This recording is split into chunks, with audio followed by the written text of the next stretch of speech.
Halo semuanya, kembali lagi bersama saya Arum. Kita akan meneruskan diskusi kita tentang fundamental of business ya. Kalau kemarin kita sudah membahas apa sih arti bisnis, kemudian apa itu entrepreneur, kemudian bagaimana memanage diversity dan lain-lain. Sekarang kita akan membahas khususnya adalah perdagangan internasional gitu ya. Jadi bagaimana kita menjalankan bisnis di dunia internasional atau kita sebut sebagai doing business in global market ya. Nah, sekarang kita harus tahu dulu, apa sih sebenarnya yang mendasari orang-orang itu atau negara-negara itu berbisnis gitu ya. Jadi mereka itu saling berbisnis di global market, apa sih yang mendasari?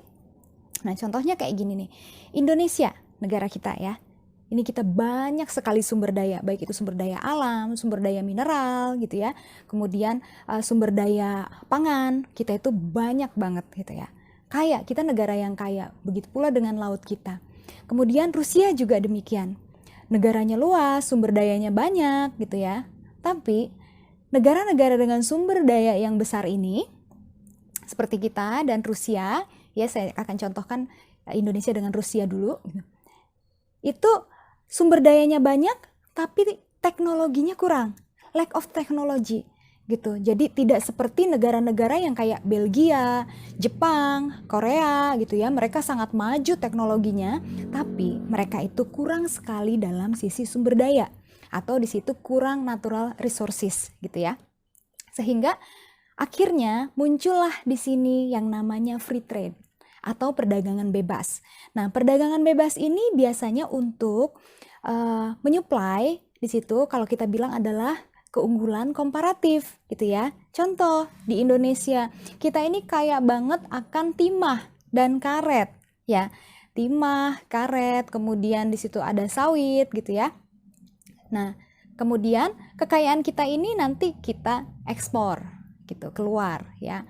Entah itu kita ekspor ke China, kita ekspor ke Jepang, ke Korea, kemudian ke Eropa, ke Amerika dan lain-lain.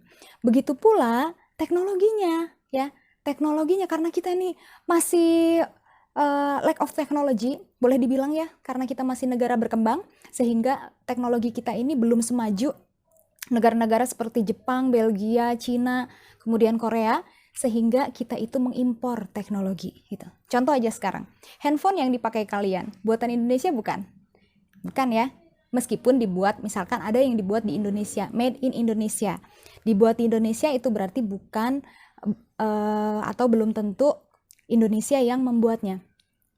Jadi Indonesia hanya merakit biasanya, gitu ya. Kemudian kayak laptop kalian di situ punyanya misalkan Dell atau Apple, gitu ya. Itu kan punyanya teknologinya Amerika, kemudian kayak Samsung itu teknologinya Korea, akhirnya dibawa ke Indonesia ke sini, gitu ya. Jadi kita itu saling mengisi yang kita bilang sebagai keunggulan komparatif, begitu. Nah, kemudian di sini kita lihat kalau misalkan nih ya logikanya tuh gimana sih kalau misalkan orang kok kenapa sih harus pakai perdagangan internasional segala? Kenapa? Apakah kita tidak cukup untuk memenuhi kebutuhan kita sendiri gitu? Nah, ini dia. Karena memang tadi ya, Indonesia banyak sumber dayanya, sumber daya manusianya juga banyak, kemudian sumber daya naturalnya banyak atau sumber daya alamnya banyak, tapi lack of technology sehingga kita membutuhkan teknologi dari bangsa lain untuk bisa mengisi kekurangan kita.